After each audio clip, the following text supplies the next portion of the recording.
In the time of Abdullah ibn Mubarak rahimahullah, Abdullah ibn Mubarak was an amazing personality. Out of all the Imam, the only Imam who was never disparaged was Abdullah ibn Mubarak rahimahullah. One year he would do jihad, and the next year he would do Hajj. He lived in a place called Merv, Central Asia, and he would travel every other year for Hajj. So he goes for Hajj, like many of the Hajis have now come back from Hajj. And he reaches Merv, and he reaches Hajj. He performs his Hajj. And after performing his Hajj, he's sleeping. And he sees a dream, 2 angels descend. And one angel says to the other, he said, how many people have performed Hajj this year? He says, 60,000. He said, how many people's Hajj has been accepted?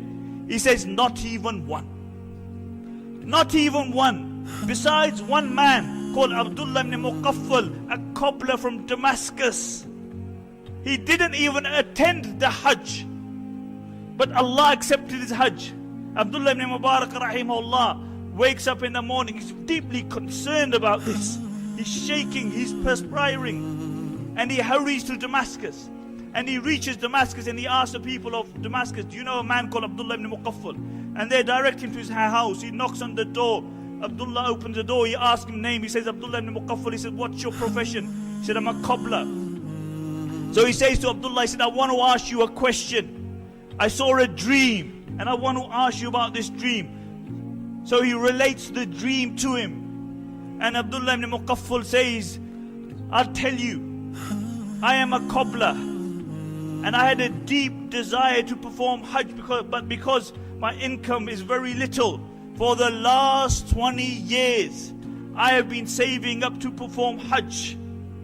For the last 20 years, I've been saving up to perform Hajj. And this year, I had enough money to perform Hajj. And he said, my wife was pregnant. And she smelled meat from the neighbor's house. And you know, pregnant women, when they smell something, they want it there and then. So she asked me to go and ask neighbors for the meat. So I went to the neighbor's house and I knocked on the door. And the lady opened the door, and I said, my wife is pregnant and you're cooking some meat. Can I ask you for that meat? Can I ask you for that meat? And the lady said, the meat is halal for us, but it's haram for you. And Abdullah ibn Muqaffal said, how's that? Halal for you and haram for us? And the lady said that for many days my children have had nothing to eat. They've been starving.